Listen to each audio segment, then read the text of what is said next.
Bonjour à tous, bonjour à toutes pour ce webinaire en compagnie de Maëva Éveillard de Tudigo.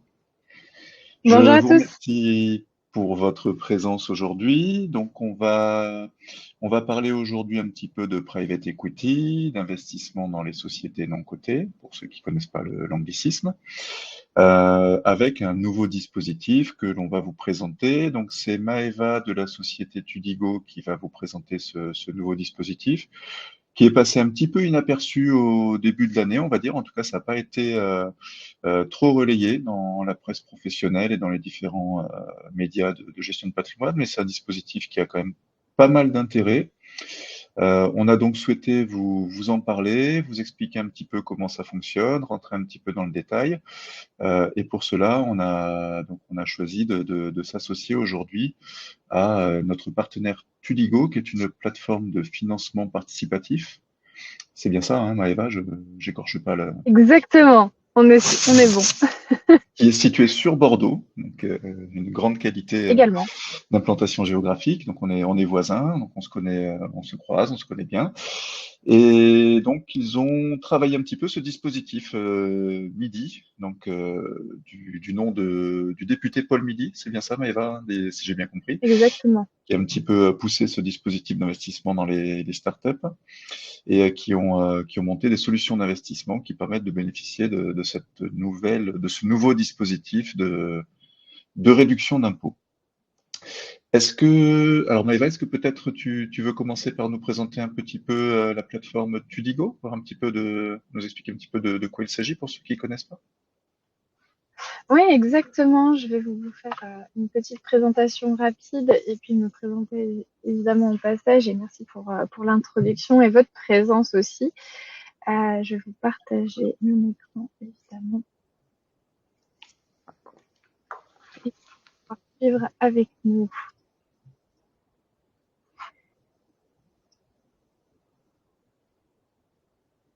Effectivement, comme nous a introduit eh bien Bertrand, le sujet aujourd'hui, c'est parler de réduction d'impôts et c'est surtout parler du coup de ce nouveau dispositif MIDI qui est arrivé très récemment sur le marché.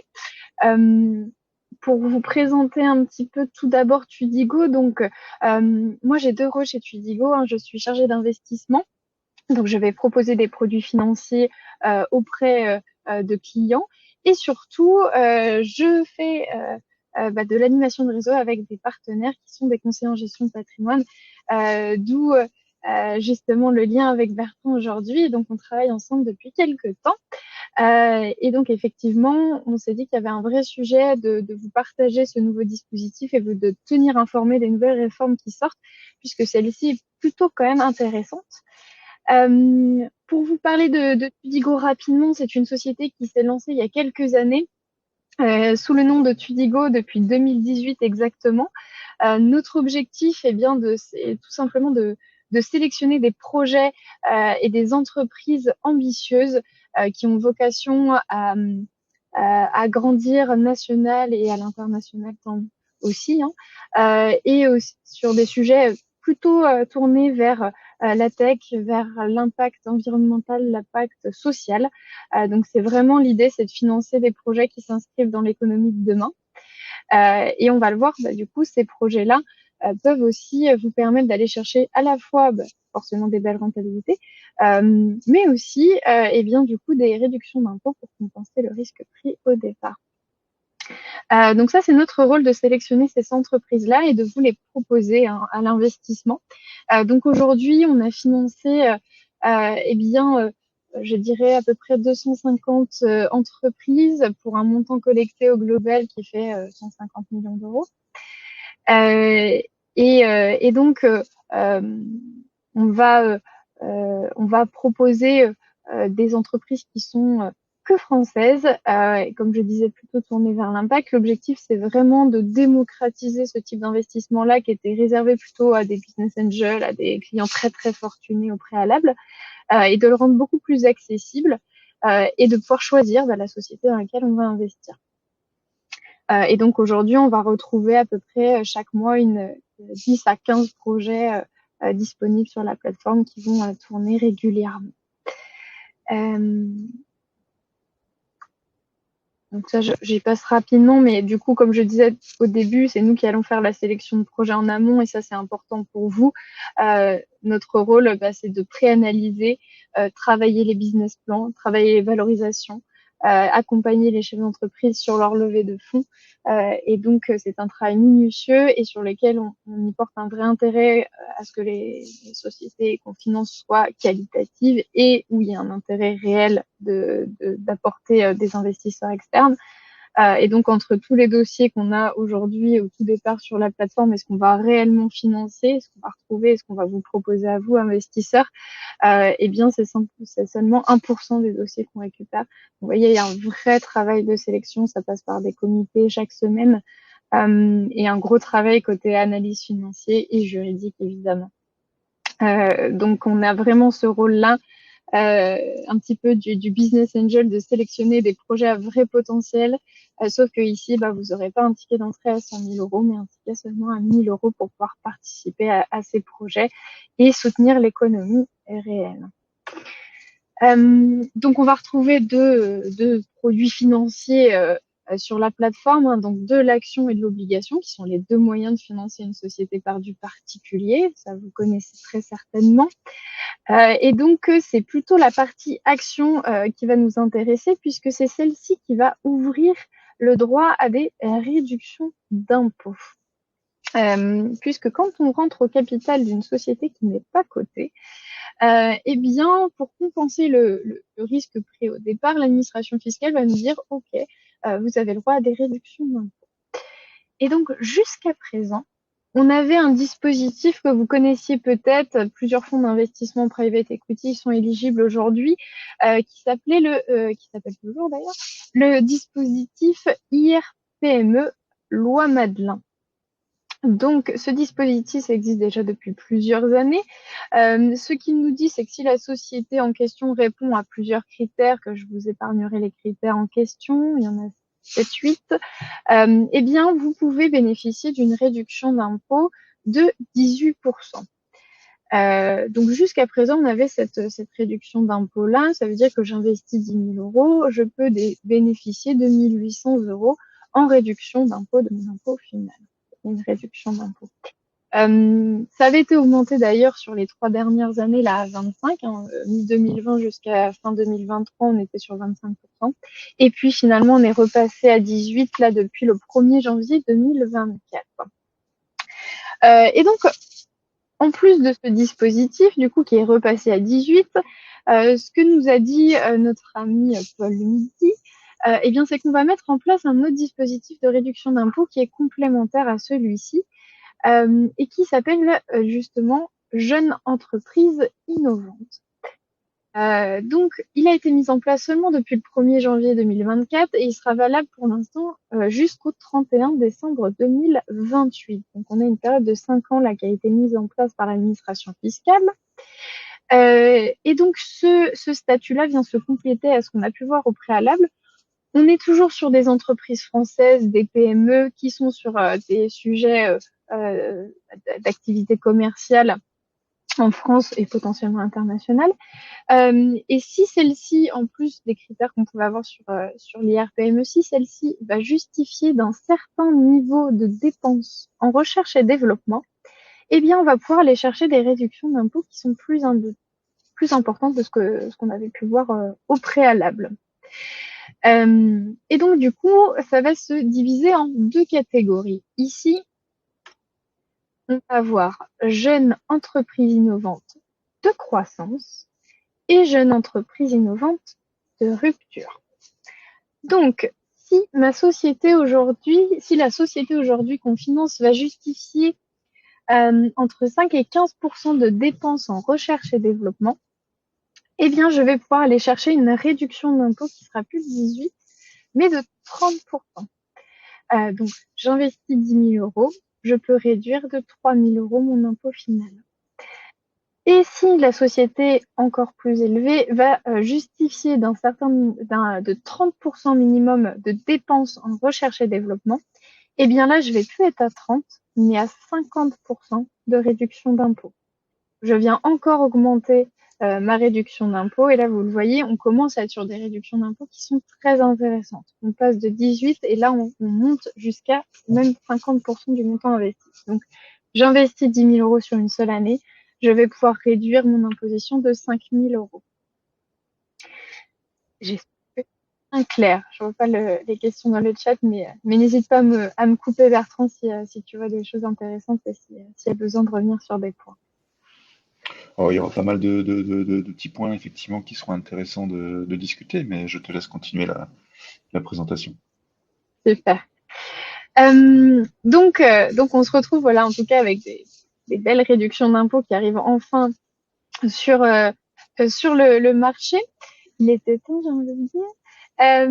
Et là, le gros avantage, alors bien sûr, on va avoir des plafonds, hein, comme d'habitude, on reste en France, on va y avoir des plafonds sur ces investissements-là. On va pas pouvoir dépasser un certain montant.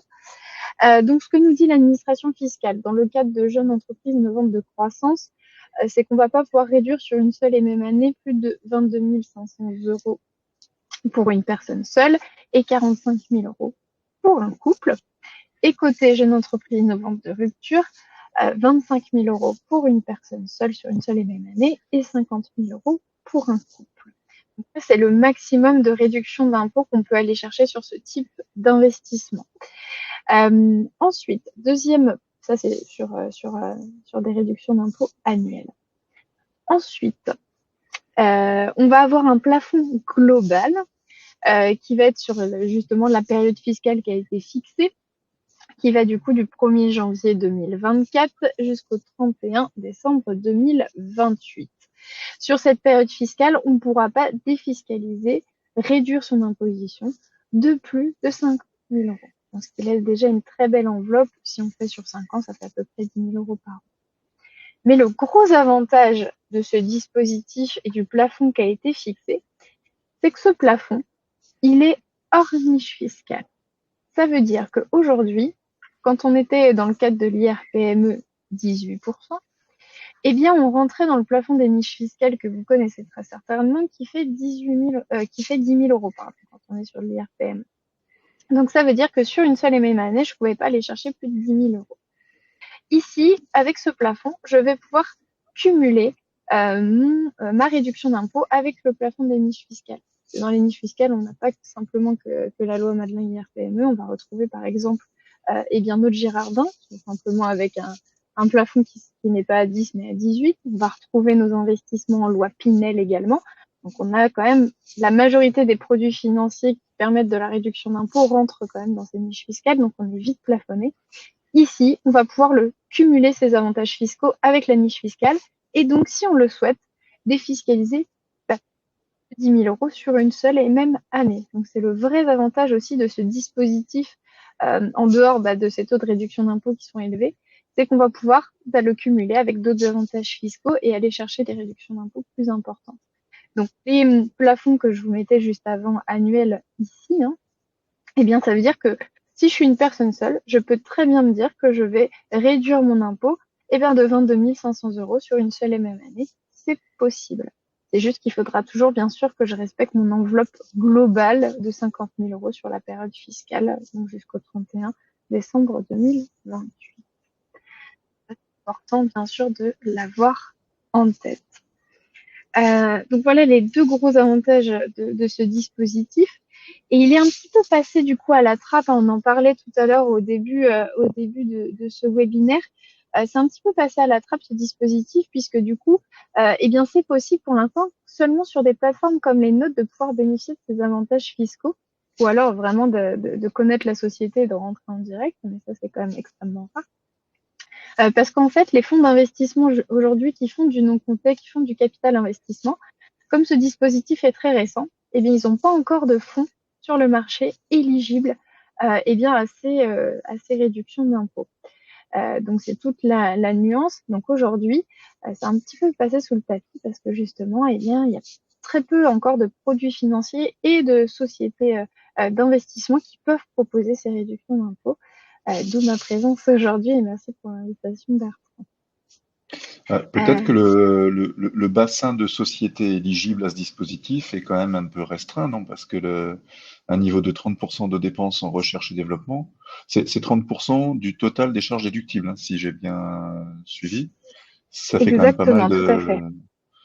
Il n'y a pas beaucoup de sociétés, je pense, qui investissent autant en R&D finalement. C'est peut-être un peu juste pour monter des fonds d'investissement, non, en termes de bassin de Exactement. sociétés éligibles.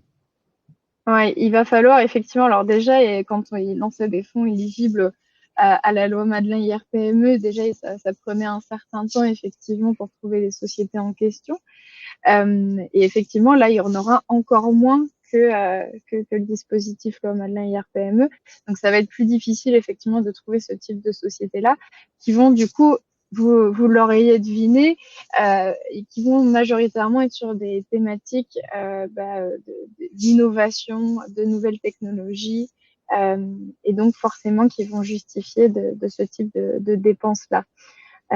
Alors, ce sera pas forcément. Alors, ça veut dire aussi des entreprises qui sont encore sur des phases de forte croissance, hein, comme nous, on peut financer aujourd'hui. Ça veut pas forcément dire que c'est les entreprises qui ont juste une belle idée et pas encore de chiffre d'affaires et qui vont avoir besoin de beaucoup de cash pour se financer, mais en tout cas des sociétés qui sont dans des domaines tech et qui finalement ont toujours des dépenses importantes pour améliorer leur technologie, améliorer leur logiciel et avoir une équipe tech relativement importante. Et donc tout de suite, on arrive sur des dépenses qui vont être plus importantes. Alors, tout ça, ça nous emmène un petit peu naturellement vers la thématique du risque, vers la notion du risque. Évidemment. Ça reste des sociétés quand même qui vont être assez jeunes, qui vont investir sur des process innovants. Donc, j'imagine que c'est pas sans risque, Maëva. Exactement. Comme je précisais au début, l'administration fiscale, elle offre des réductions d'impôts, c'est très bien. Et c'est notamment fait parce que justement, on est sur des investissements risqués où si la société fait défaut, on peut avoir des risques de perte en capital. Mais j'ai envie de dire, comme vous pouvez l'avoir aussi sur des actions et des obligations boursières, hein, c'est juste qu'on est sur des formats de sociétés qui sont plus petits, qui sont des PME, potentiellement un pays, mais plutôt PME. Et donc, du coup, forcément, sur lequel on va accompagner cette société sur cette phase de croissance et de développement. Donc, généralement, on va être sur des sociétés qui vont avoir entre 1 et 7 ans, donc qui sont effectivement encore jeunes, qui ont beaucoup de potentiel et sur lequel, par contre, à contrario, on prend du risque. Donc, c'est pour ça que c'est important ces réductions d'impôts là aussi, parce qu'aujourd'hui, demain, s'il y a une perte en capital sur un projet dans lequel vous avez investi, si vous avez bénéficié d'une réduction d'impôt de 50%, et vous auriez 50% du montant qui a été investi au départ. Donc, c'est aussi l'objectif.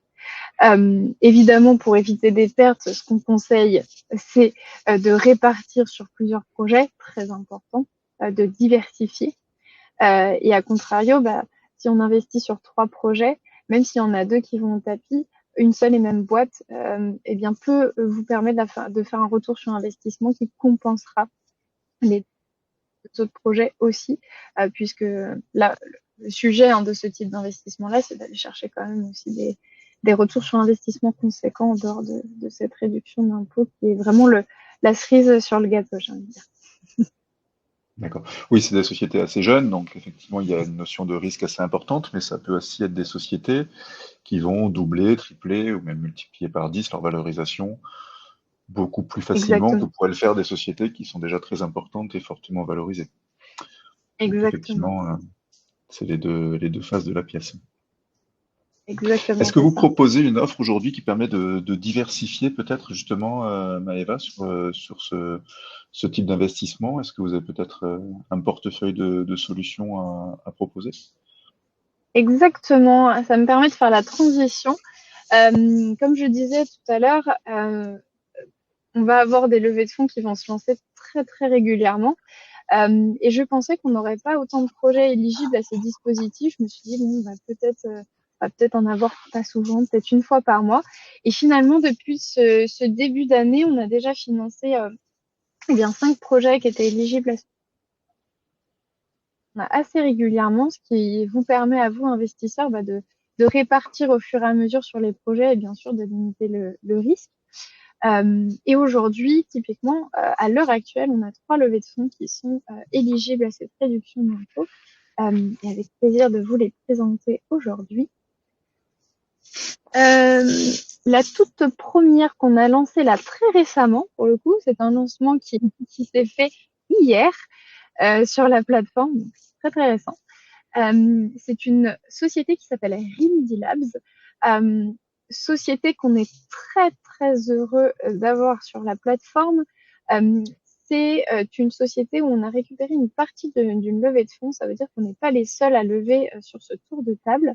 Il faut savoir que c'est une société qui lève aujourd'hui déjà 10 millions d'euros. Donc, vous voyez, on n'est pas sur la petite boîte, hein. On est déjà sur une très belle entreprise et sur lesquelles, du coup, on a dans ce tour de table de levée de fonds des investisseurs qui sont déjà très importants. On va retrouver notamment le fonds d'investissement de Generali Vie. On va retrouver Dassault Capital, un fonds d'investissement de venture capital qui s'appelle HCVC, qui est relativement connu aussi. Donc voilà, on a des très gros investisseurs sur ce tour de table. Et ça tenait à cœur à la société de pouvoir proposer aussi l'ouverture de capital à des particuliers, soit qui utilisent déjà leur service que je vais vous présenter, soit du coup à des futurs clients potentiels aussi. Et donc c'est un tour de table qui normalement aurait dû être réservé à des institutionnels, à des fonds d'investissement, et finalement qui va être ouvert aussi à du particulier. Vous voyez, on n'est pas toujours sur des toutes petites entreprises, on a aussi des très belles sociétés qui se lancent sur la plateforme et qu'on peut proposer à des investisseurs. Et donc, Rimidi, pourquoi on a des gros investisseurs qui sont rentrés à ce capital? Tout simplement parce que c'est une société qui a créé une solution non médicamenteuse qui permet de soulager des douleurs chroniques. Et quand je parle de douleurs chroniques, je parle notamment de fibromyalgie et d'arthrose. Pathologies chroniques qui font souffrir énormément et qui surtout sur lesquelles il n'y a pas de vrai traitement efficace aujourd'hui. Et donc pourquoi c'est non médicamenteuse? Parce que tout simplement ils ont créé un bracelet qu'on a à son poignet qui va impulser, c'est des petites impulsions électriques qui vont envoyer des informations au cerveau et qui vont faire comprendre au cerveau qu'il n'y a pas de douleur à tel ou tel endroit et qui va vraiment soulager la douleur sans prendre de médicaments. Il y a 12 brevets de déposés sur cette opération, beaucoup de recherche et développement, avec 4 cofondateurs. Ils sont nombreux sur le lancement de ce projet, avec chacun leur spécificité, des très belles expériences au préalable, soit de chefs d'entreprise, soit dans le domaine justement de la santé et de la technologie. Et donc, aujourd'hui, ils recherchent des fonds puisqu'ils sont en train d'obtenir leur marquage CE. Alors, pour ceux qui ne savent pas ce que c'est ce qui permet à un produit d'être considéré comme produit de santé et donc de pouvoir être remboursé par la sécurité sociale et aussi par les mutuelles derrière. Donc, ils sont en train d'obtenir le marquage CE et l'équivalent aux États-Unis de ce marquage CE qui s'appelle FDA. Et donc, une fois qu'ils auront ça, eh bien, ils vont pouvoir commercialiser leurs produits comme produits de santé. Et ça, c'est un argument qui est très, très important pour le développement de cette société. Donc, aujourd'hui, ils ont à peu près 2200 clients qui ont testé et qui ont aujourd'hui le dispositif. Ils payent un abonnement par mois pour avoir le bracelet. Et pour avoir échangé, moi, avec des clients de cette société, j'ai eu une personne hier qui a le bracelet, qui est retraité, qui a des problèmes d'arthrose. Et il m'a dit, ça m'a changé la vie. Il a de l'arthrose dans les genoux, il devait se faire opérer et finalement, pas d'opération prévue aujourd'hui grâce à ce bracelet. Donc, un très bel succès, en tout cas sur les premiers tests. Donc, aujourd'hui, je leur ai permis de faire déjà du chiffre d'affaires. C'est une société qui a déjà vendu pour à peu près 700 000 € l'année dernière. Et qui a une taille de marché énorme. Et pour ça, il faut obtenir ces agrémentations, d'où la levée de fonds aujourd'hui. Et bien sûr, beaucoup de dépenses en recherche et développement, vous imaginez, sur cette nouvelle technologie aussi. Donc, c'est un projet qui est éligible à la réduction d'impôt de 30% sur ce projet-là. Ticket d'entrée, on reste fidèle au ce que je vous disais tout à l'heure, à partir de 1 000 €. Et l'objectif, c'est de sortir sur un retour sur investissement à horizon 5. C'est ça, hein, les durées de placement sur ce type de projet-là, entre x1,5 et x5 son investissement initial. Société, du coup, qui sera éligible de quoi c'est 30%. Vous voulez rajouter quelque chose, Bertrand?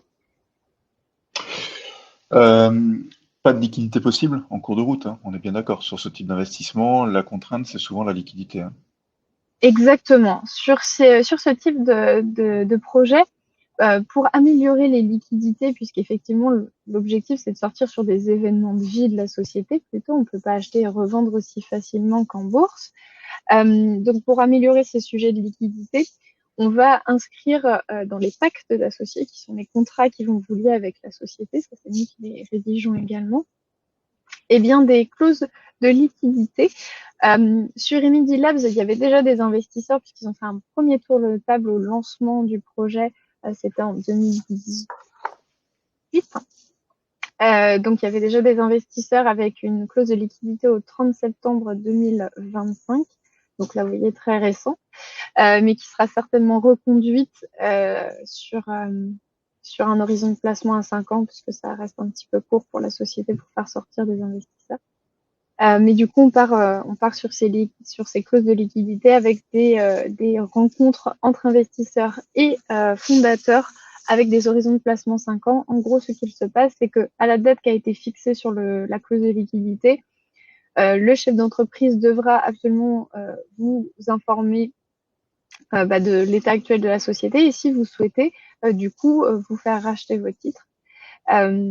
Si c'est oui, il y aura 1 an maximum pour trouver une solution de rachat.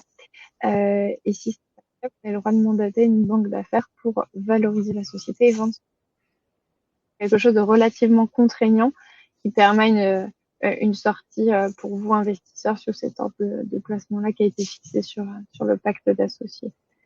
Pour Remedy Labs, pour le coup, on est sur une société qui a vocation à plutôt être pérenne dans le temps et à pas se faire racheter rapidement, ou en tout cas pas sur cet horizon de placement-là.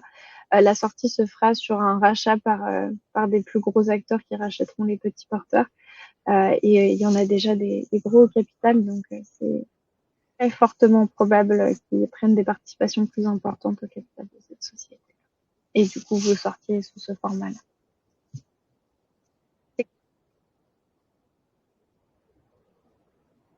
Je pense ça pour un oui.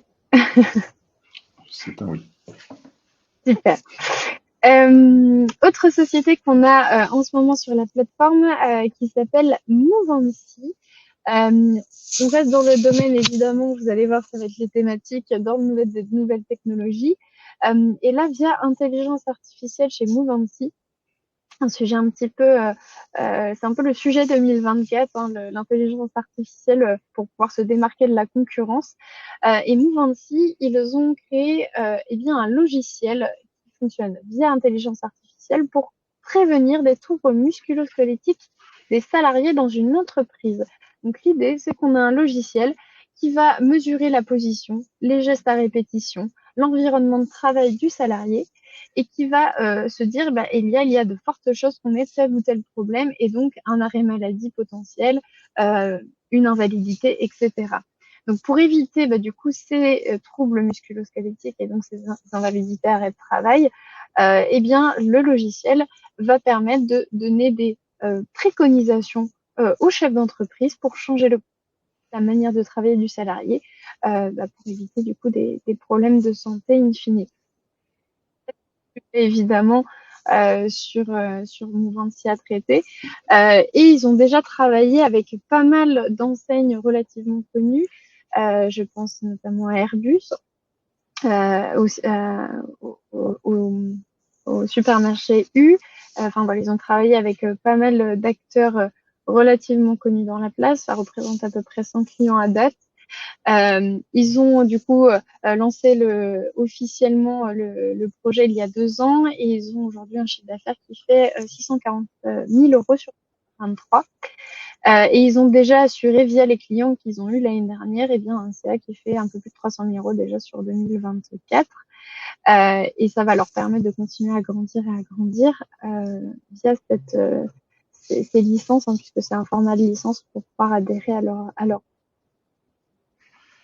Et donc, c'est une société ici qui est éligible eh bien là, à la réduction d'impôt de 50%. Donc ici, quand on rentre au capital de cette société, on peut bénéficier du dispositif minier à hauteur de 50% du montant investi. Avec des rendements qui vont être plutôt alléchants sur cette opération. L'objectif, c'est d'aller chercher entre x3 et x7 son investissement initial à horizon pareil de 5 ans. Et enfin, la dernière, qui est éligible à ces nouveaux dispositifs de jeunes entreprises innovantes, eh bien, c'est Kainotic. Kainotic, encore une fois, du brevet à son actif ici. On est sur une société qui s'est montée eh bien, par l'ancien cofondateur CEO eh bien, de Quechua, l'une des filiales de Decathlon relativement connue. Vous savez, c'est la tente qui se déplie en 3 secondes. Donc forcément, c'est un chef d'entreprise qui a pas mal de brevets à son actif, qui a travaillé des très jolis postes au préalable, et qui avait une passion, lui, à titre perso, c'était le nautisme. Donc c'est quelqu'un qui fait beaucoup de bateaux. Et le problème aujourd'hui qu'on a sur le bateau, c'est que c'est relativement polluant, puisque même quand on est sur un bateau à voile, il y a toujours un moteur qui fonctionne bien sûr au gasoil, pour tout simplement amarrer le bateau ou quand il n'y a plus de vent, utiliser le moteur. Donc c'est relativement polluant, ce qui est dommage parce que souvent les personnes qui font du nautisme, ils sont relativement sensibles justement à l'environnement marin. Et donc du coup, il a breveté un moteur électrique qui permet de décarboner du coup l'environnement nautique. Donc c'est l'objectif. Donc pour l'instant, c'est un petit moteur qui fonctionne bien sur des petits modules nautiques. On va être au plus petit, on va être sur la planche de paddle, la planche de surf. On peut actionner le moteur dessus, ou alors sur des petites embarcations nautiques. Et aujourd'hui, du coup, il a déjà vendu 4000 moteurs. Donc ça fonctionne, ça marche très bien. Il y a 3 brevets mondiaux qui ont été déposés sur la technologie. Et aujourd'hui, il est en très forte croissance. D'où cette levée de fonds aujourd'hui, puisque la société a commencé sa première année de chiffre d'affaires justement de l'année dernière. Donc ils ont fini toute cette phase de R&D et ça y est, ça vend et ça fonctionne. Et l'objectif in fine, bien sûr, c'est de créer un moteur qui serait électrique, qui fonctionnerait à 100% sur de l'électrique pour des plus gros bateaux. Le gros avantage de ce projet-là, c'est que du coup, l'innovation et la commercialisation est portée par Kainotic. Et il passe par une société française, d'ailleurs, un acteur industriel qui va alors créer les moteurs. Donc, tout est fait en France. Et ce groupe est rentré à leur capital. Donc, ils ont vraiment des intérêts communs. Et a priori, du coup, ils vont pas lâcher le projet. Donc, ils sont rentrés à leur capital et ils sont rentrés avec un deuxième acteur industriel qui s'appelle Lassois, qui est également dans le domaine, mais qui ne fabrique pas ici les moteurs, qui vient vraiment en termes d'investisseurs. Donc, encore une fois, des beaux investisseurs au capital de cette société. Très belle expérience du chef d'entreprise aussi au préalable, avec un marché qui, du coup, est relativement conséquent. Et ici, au même titre que Moveancy, on est sur jeune entreprise innovante de rupture. Donc, on est sur une réduction d'impôt qui fait 50%. Avec des objectifs de rendement cible entre x1,5 et x7 son investissement initial.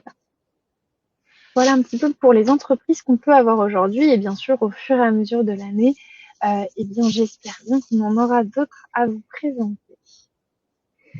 Il y a un petit sondage qui est proposé, si vous le voyez, en fait, pour voir quel est le projet qui vous a le plus convaincu parmi les 3 qui ont été présentés par Maëva. Donc n'hésitez pas Exactement. à voter, voir un petit peu qu'est-ce qui vous plaît le plus dans ces 3 sociétés qui sont toutes intéressantes à mon goût. Super, donc du coup on peut tout à fait donc faire un petit ticket par exemple sur chacune des 3 entreprises, Maëva, c'est quelque chose qui est faisable à partir de 1000 €, c'est ça? Exactement. Sur chaque opération, ticket minimum qui est à 1000 €. Donc après, on peut très bien investir effectivement sur chacun des projets pour répartir. En plus, là, l'avantage, c'est qu'on est sur des nouvelles technologies, mais qui sont dans des domaines qui sont très différents. Donc, ça permet aussi de diversifier en termes de secteur d'activité. Donc, ce qui permet une très belle diversification. Comment ça se passe ensuite? Du coup, je reçois une attestation fiscale peut-être de la part de Tudigo qui me donnera début 2025 un montant à déclarer? Exactement. On s'occupe de tout évidemment. Donc, quand on réalise la levée de fonds, une fois que celle-ci est clôturée, et bien du coup, vous allez avoir une attestation de détention de titres qui fait quoi que vous avez bien des actions auprès de la société. Et puis, vous aurez également effectivement une attestation fiscale qui permet de justifier auprès de l'administration que vous avez bien le droit à une réduction d'impôt. Et puis pour les déclarations, bah, ce sera l'année prochaine hein, pour les investissements de cette année. Donc, il faudra bien penser à déclarer votre investissement. Vous aurez évidemment un mail hein, qui vous informera de comment déclarer, donc sur quelle case auprès de la déclaration d'impôt avec l'attestation. Et bien sûr, évidemment, Bertrand et moi, on est à votre disposition à ce moment-là pour vous accompagner sur ce sujet qui est le sujet d'actualité d'ailleurs, ces déclarations d'impôt. Exactement, exactement. Est-ce que tu veux passer peut-être aux questions sur le chat, Maëva? Ouais, tout Il y à a fait. quelques questions qui ont été posées, j'ai vu. Alors, on va revenir sur le sujet. Je regarde un peu les questions. Et merci pour celle-ci. La R&D constatée par année d'exercice. Alors, en fait, oui. En fait, c'est l'expert comptable de la société qui va nous justifier de ce niveau de dépense sur l'année, du coup, l'année fiscale précédente. Donc là, par exemple, il fallait que la société justifie de ce pourcentage de réduction de R&D, pardon, et bien sur l'année 2023. Et donc, comment l'expert comptable qui va nous justifier que il va bien avoir X% de dépenses en recherche et développement sur cette année. Ensuite, l'administration de contrôle, à quel moment il faut un agrément? Alors, nous, en tant qu'établissement d'investissement, on a un agrément effectivement auprès de l'AMF qui a changé récemment d'ailleurs, qui était celui de conseiller en investissement participatif, donc CIP, jusqu'en novembre 2023. Et depuis novembre 2023, c'est PSFP, donc prestataire de services en financement participatif, pardon. Et donc ça, on l'a depuis novembre 2023, qui est un statut européen du coup et qui nous permet de lever des fonds pour des entreprises. Et c'est sous cet agrément qu'on va proposer ce type d'investissement-là. Et évidemment, bah, on a le contrôle AMF, ACPR comme n'importe quel établissement qui propose des produits financiers. Ensuite, R&D, peut-être aussi sur le marketing communication, comment c'est évalué par l'administration. Alors non, ça va pas être du tout sur des sujets marketing et communication. La R&D, ça va vraiment concerner les dépenses recherche et développement, donc les dépenses sur la recherche, ça va concerner notamment tout ce qui est brevet, ça va concerner les dépenses qu'on va faire pour faire des tests, pour améliorer son logiciel, sa technologie, etc. Ça peut être par contre les dépenses ça peut être les dépenses humaines pour justement le domaine de la technologie. Donc, par exemple, si on a beaucoup de personnes qui travaillent dans le domaine de la tech, ça rentre dans ces dépenses-là. Et c'est évalué du coup par l'expert comptable et par Tudigo. Alors ensuite, Lydie nous demande Voilà. qu'advient-il de notre réduction d'impôt si la société perd sa qualité de jeune entreprise innovante? Alors, en fait, il faut que ce soit au moment de l'investissement, hein, que ce soit justifié vraiment au moment de l'investissement. Si ensuite, eh bien, cette société-là n'est plus jeune entreprise innovante, ce n'est pas un problème. En fait, il faut simplement qu'elle le soit au moment où vous avez investi, puisque la réduction d'impôt, elle sera valable pour l'année de l'investissement. Vous investissez en 2024, ce sont pour vos revenus de 2024 et donc pour déclaration début 2025. Après, si la société n'a plus ce statut-là, ce n'est pas gênant. Puisque effectivement, c'est des choses qui peuvent évoluer au fur et à mesure. Ce qui est important, c'est qu'au moment où vous investissez, elle justifie de ce statut de jeune entreprise innovante. Quels sont les La seule critères pour être une jeune entreprise? Pardon, excuse-moi, je t'ai coupé, mais là. Ouais, non, pas de souci. La chose que je voulais rajouter sur la partie fiscalité, c'est que pourquoi on part sur des horizons de placement de 5-6 ans, c'est pas anodin, hein. C'est pas que d'associer qu'on rédige sur ces horizons de placement-là. C'est que en fait, sur l'administration fiscale, sur ce type d'investissement, pour conserver la réduction d'impôt, elle va vous demander de conserver les titres au moins 5 ans. Donc, c'est la seule contrainte que vous allez avoir pour pas vous faire rattraper par l'administration fiscale, c'est de bien conserver ces titres pendant 5 ans. Et d'ailleurs, c'était la même chose pour la loi Madelin IR-PME, exactement le même timing. Il y a pas Pour mal les de critères choses en commun avec ce dispositif, hein. C'est inspiré de. Exactement. Ouais. En fait, on est pratiquement sur les mêmes critères pour la société à répondre que ce soit pour la loi Madelin IR-PME et pour le dispositif Jeune Entreprise Innovante. C'est juste que Jeune Entreprise Innovante, on aura en plus ces dépenses en recherche et développement qu'on n'avait pas en critère sur la loi Madelin IR-PME. Effectivement. Alors, Arthur, on avait posé une question par rapport au PER. Est-ce que c'est cumulable avec du PER? Alors oui, alors il faut savoir que quand on parle d'avantages fiscaux en France, on va retrouver trois choses. On va retrouver de la déduction fiscale, de la réduction fiscale et du crédit d'impôt. Et donc le PER, on est sur cette partie de déduction fiscale. Ça veut dire qu'on vient de l'impôt final, mais son enveloppe taxable. Donc on est sur un plafond qui n'est pas le même et pas sur exactement la même forme d'avantage fiscal.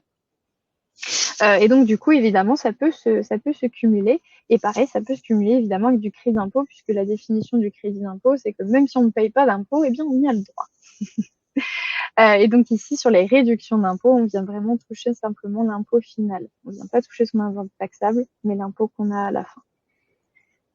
Il faut faire attention au report, d'ailleurs. Il peut y avoir des cas de figure où on perd la réduction d'impôt, sans rentrer trop dans le détail, parce que c'est un petit peu complexe sur la question des reports, à moins peut-être que tu veuilles l'expliquer, Maëva. Ouais, alors rapidement, pour que ce soit assez simple à comprendre, l'idée c'est qu'en France, on a des avantages fiscaux, mais quand on parle de réduction d'impôt, eh bien, on n'a pas le droit de dépasser son impôt dû. Donc, ça veut dire que à partir du moment où on a le droit potentiellement à une réduction d'impôt de 20 000 euros sur une seule et même année, mais qu'on paye 15 000 euros d'impôt, eh ben, on ne pourra pas reporter les 5 000 euros en trop. Vous les avez perdus. Donc, il faut bien respecter votre impôt sur l'année en cours, puisque si vous dépassez votre impôt, eh bien, vous perdez l'avantage fiscal. Donc, un peu dommage. Donc, à bien faire attention de respecter ce montant-là et de ne pas dépasser votre impôt initialement dû sur une seule et même année.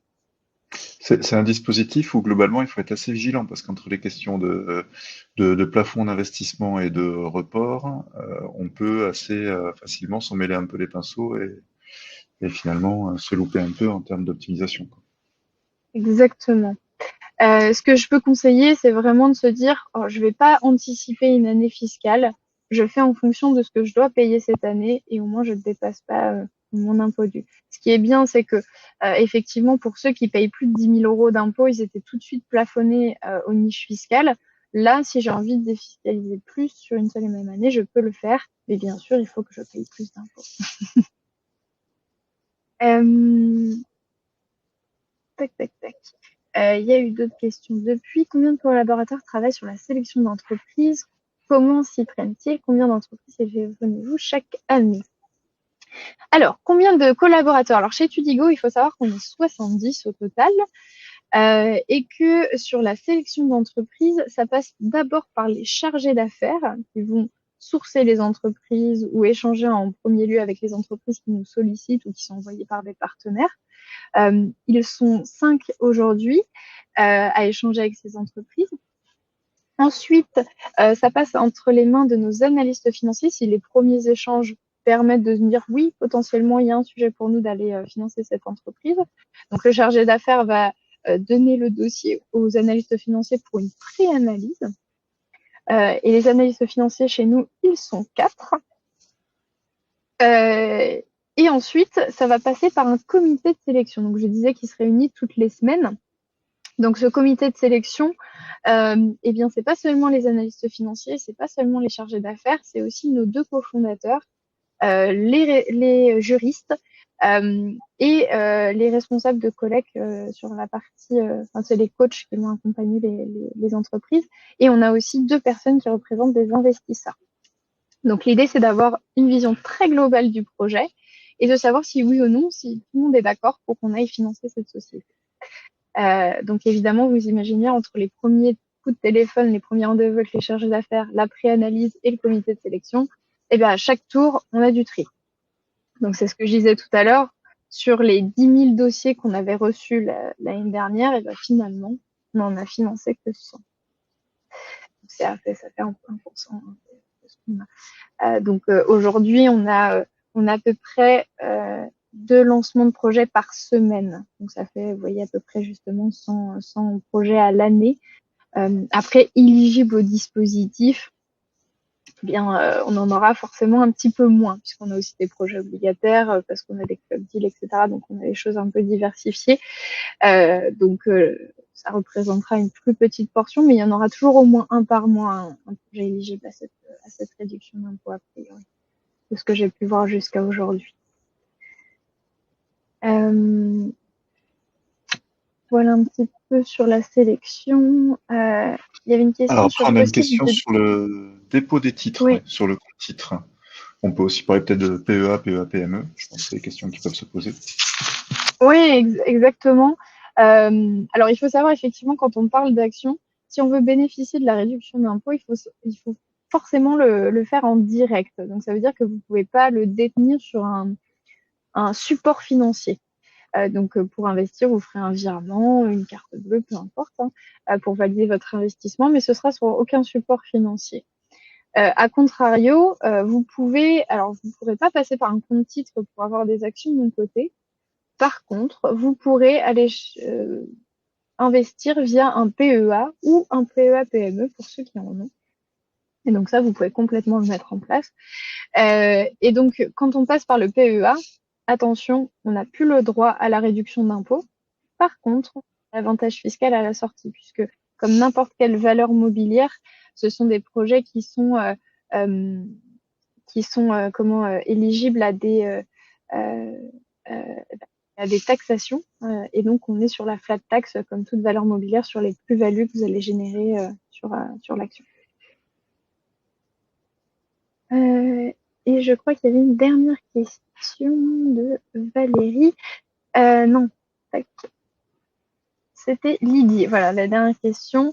Que se passe-t-il si sa qualité de jeune entreprise et de vote est remis en question effet rétroactif? Ah, alors ça, c'est encore autre chose. Alors, en général, s'il y a une remise en question, elle se fait avant qu'on ait fait l'augmentation de capital. C'est-à-dire que potentiellement, un critère peut changer avant qu'on ait réalisé l'augmentation de capital. Et dans ce cas-là, avant de clôturer, eh bien, on préviendra les investisseurs eh bien, qu'il y a un sujet de... il y a un, il y a un sujet de rétroactivité, que finalement le projet n'est plus éligible. Mais vous inquiétez pas, ça vous sera informé avant que l'augmentation de capital a été faite s'il y a un changement. Et dans ce cas-là, on vous donnera la possibilité d'annuler votre investissement ou non s'il y a ce changement-là, puisque c'est quand même important. Alors, je suis désolée, j'ai un petit problème de chargeur. Je reviens tout de suite.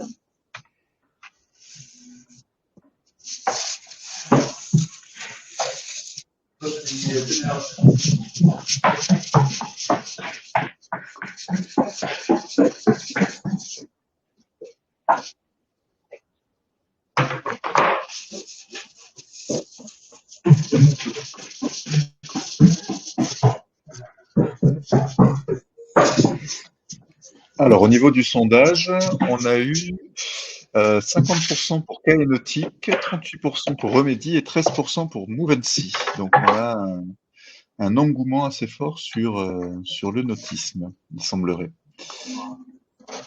Eh bien, très bien. Hop, excusez-moi.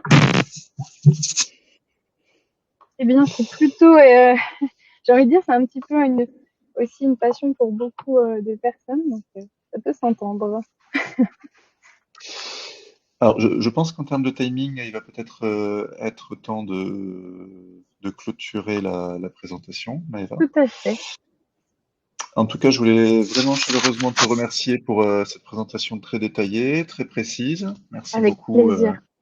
pour le temps consacré. J'espère Merci. que ça a permis à tout le monde de prendre connaissance de ce nouveau dispositif. Attention Oui, encore à la merci à vous pour complexité. votre présence, hein. Attention encore à la complexité au niveau des reports, au niveau des plafonds. Ça vaut vraiment le coup de prendre le temps de s'y pencher un petit peu et de faire ces calculs, parce que c'est un peu dommage de se louper. On a vu des cas de figure comme ça de personnes qui avaient mal calculé et qui du coup ont perdu de la réduction d'impôt. C'est toujours un peu dommage. Euh, on est Exactement. sur là pour vous aider si vous avez besoin, pour vous assister pour les calculs.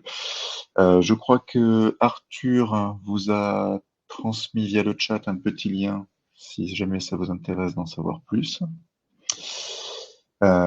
Encore un grand merci à tous pour votre participation, pour les nombreuses questions. Est-ce que Maëva, tu veux dire un petit mot pour clôturer? Non, merci beaucoup pour l'invitation, Bertrand. Merci à vous pour votre présence, pour toutes vos questions. Évidemment, on se tient à votre disposition s'il y a besoin de rééchanger, d'approfondir certains sujets avec grand plaisir. Évidemment, Bertrand reste votre contact privilégié, donc bien sûr, sollicitez-le en priorité.